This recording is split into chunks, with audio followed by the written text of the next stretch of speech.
Désormais, dans cette présentation, nous allons voir comment on conditionne le routage sur la machine Linux iptable NetFilter. Donc ici, la machine Linux va permettre de voir comment on peut mettre en place des règles qui vont distinguer la machine numéro 1 de la machine numéro 2. Alors dans cet exercice, on va faire quelque chose d'assez simple, c'est-à-dire qu'on va envisager d'envoyer un ping ici, de la machine numéro 1 vers la 3, et également de la 2 vers la 3 en même temps, même, simultanément. Donc ces deux machines-là vont envoyer un ping vers elles, et nous allons mettre en place des règles ici, au niveau de ce routeur filtrant, donc sur la partie iptable, qui vont par exemple refuser le ping provenant de la machine numéro 1, tout en laissant passer celui de la machine numéro 2. Donc pour faire ce test, à nouveau on va utiliser la chaîne de filtrage ici qui se trouve être la chaîne de forward. Donc on va créer des règles sur la chaîne de forward qui vont permettre à une machine d'être acceptée pour atteindre l'autre machine, mais à la deuxième machine d'être refusée ici. Pour faire l'exercice, deux machines ici ayant chacune une adresse IP proche. Donc ces deux machines avec les écrans, les fronts d'écran verts là, ici le vert, ici ce vert là, sont la machine 1 et la machine 2. Et la machine numéro 3, ici, elle, la voilà. Donc cette machine numéro 3, elle a une adresse IP qui est 192.168.1.31. Donc c'est elle que nous allons pinguer. Donc on peut commencer tout de suite. Ping 192.168.1.31 et on met l'option de timeout sans préciser de valeur. Ça va envoyer un ping et ça va perpétrer le ping indéfiniment. Ici on fait pareil. Et on voit que ça ping. Donc actuellement, ces deux machines arrivent parfaitement à envoyer et échanger un ping donc avec PC3 ici. Maintenant sur l'écran du haut, on voit ici c'est la machine Linux, donc le routeur Linux. Je peux commencer à manipuler le routeur Linux et indiquer par exemple, alors déjà voir les règles. Donc il n'y a pas de règles établies pour l'instant bloquantes, tout est à accept. Moi ce qui m'intéresse c'est particulièrement sur cette chaîne forward, donc tout est autorisé, accept. Donc il n'y a pas de condition et on va faire un distinguo entre cette machine et celle-là, on va bloquer celle-ci. Alors je sais plus laquelle c'est, la 172.16.0.1, je crois que c'est elle. On va bloquer celle-là. Alors comment fait-on? iptable -t filter, donc ça veut dire qu'on fait une règle sur la table de filtrage, c'est ça. -a parce qu'on va ajouter en fin de liste. A veut exactement dire append en fait. Ce mot veut dire ajouter en fin de liste, pas en début. Donc c'est pas un ajout par-dessus, c'est un ajout par en dessous. Append, comme une annexe. On va ajouter en fin de liste une règle sur la chaîne forward et qui va tout bloquer. Donc on va faire un jump. Un jump, ça c'est ce que vont subir les paquets. En fait, on va les envoyer vers, -jump, ça veut dire les envoyer vers la poubelle. Alors si je fais ça, normalement les deux pings devraient s'arrêter. Puisqu'en fait, j'ai pas mis de condition. Donc ni la machine 1 ni la machine 2, les deux vont être bloqués. Comme on peut le voir ici. Donc à ce stade-là, en fait, si on peut constater, j'ai bloqué la chaîne de forward entre les interfaces. Donc quelles que soient les interfaces et le sens, tout est bloqué. En fait, ça c'est comme si ça avait disparu. Maintenant, j'ai deux possibilités. Soit j'autorise cette machine à pinguer et pas celle-là, c'est ce que je souhaitais, ou soit je bloque tout,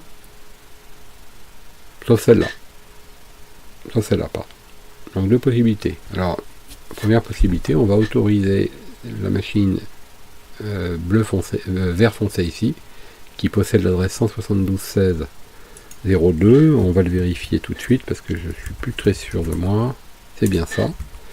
Donc le ping, je le relance, il marche pas, il va être en délai d'attente dépassé, et on va l'autoriser. Donc pour l'autoriser, il suffit d'indiquer que nous insérons en première position. Donc ici, on peut se demander pourquoi j'ai pas mis "-a", parce que si je mets "-a", je vais ajouter une règle à la fin. Donc elle va s'ajouter en dessous de la règle que j'ai mis au-dessus déjà. Et cette règle bloque tout. Donc si j'ajoute une règle d'autorisation alors que j'ai tout bloqué précédemment, je ne débloquerai pas, tout est déjà bloqué, définitivement. Donc je suis obligé d'insérer, d'où le "-i", en première position, donc il va se mettre au-dessus de celle-là. Une règle qui va dire que... Alors évidemment, je vais jouer sur un paramètre qui va distinguer cette machine-là de celle-là. Donc je vais dire que tout ce qui viendrait de la source 172.16.0.2, je vais faire quelque chose d'assez simple, est accepté. Alors en faisant comme ça, on voit pour l'instant qu'il ne se passe rien. Mais on va déjà regarder l'état de nos règles.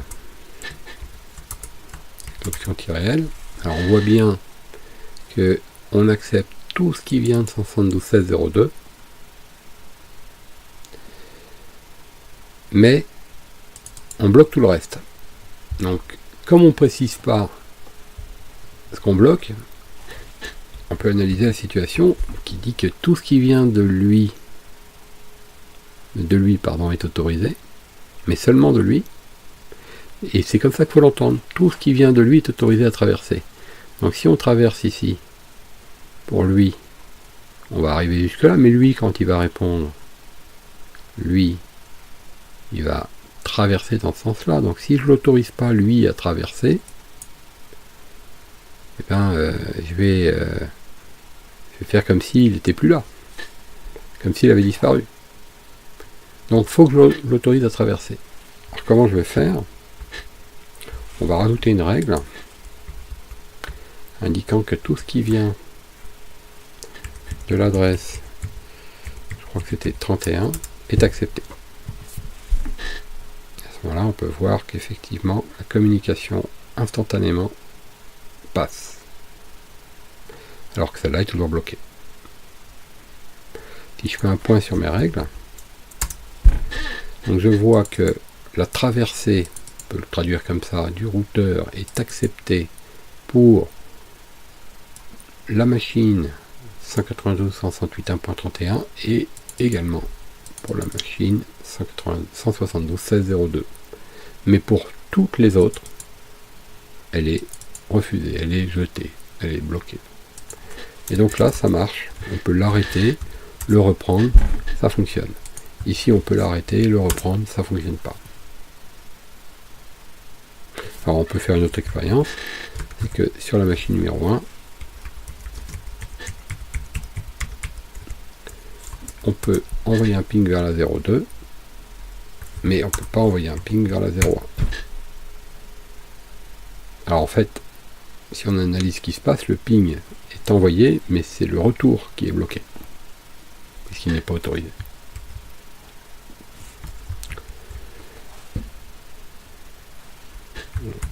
Alors, voilà ce qui se passe donc lorsqu'on a mis en place nos règles. Ici, j'ai autorisé cette machine-là et celle-ci à traverser le routeur. Elles peuvent donc échanger tranquillement, mais celle-là, elle n'est pas autorisée. Donc elle peut absolument pas échanger en traversant le routeur. Pour finir, on va tester quelque chose qui devrait fonctionner, c'est que la machine numéro 1 doit pouvoir envoyer ou échanger un ping avec la machine numéro 2 et vice versa. Pourquoi? Parce qu'en fait, quand elle va vouloir envoyer un ping, elle n'a pas besoin de traverser le routeur, étant donné que 1 et 2 sont sur le même réseau. Donc la machine 1 et la machine 2 vont pouvoir s'échanger un ping, alors que la 1 et la 3, ou la 3 et la 1, refusent. On vérifie ça. Donc la machine 1 et la machine 2, on va arrêter nos pings. Ici, je suis sur la machine numéro 1, je vais essayer d'envoyer un ping vers la machine numéro 2.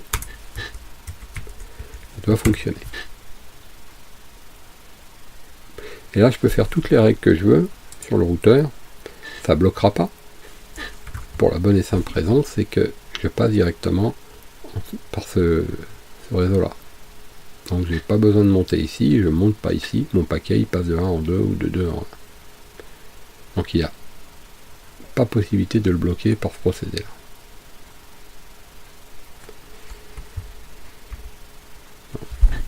Cette chaîne, lorsqu'elle a été établie tout à l'heure, elle permettait à la machine 1 d'être bloquée parce que j'ai pas fait de règle la concernant, mais à la machine 3 d'être passante parce que j'ai fait une règle.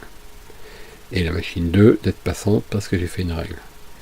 Donc c'est cette chaîne forward qui permet de conditionner le routage. Alors nous verrons dans une suite de manipulations qu'on peut aller plus loin dans les filtres. Nous, les filtres que nous avons mis en fait étaient assez simples. On a indiqué une source simplement, mais pas de destination. Donc ça veut dire que cette machine là peut, en tant que source, traverser le routeur quel que soit l'endroit où elle veut aller. On verra qu'on peut modifier ce comportement.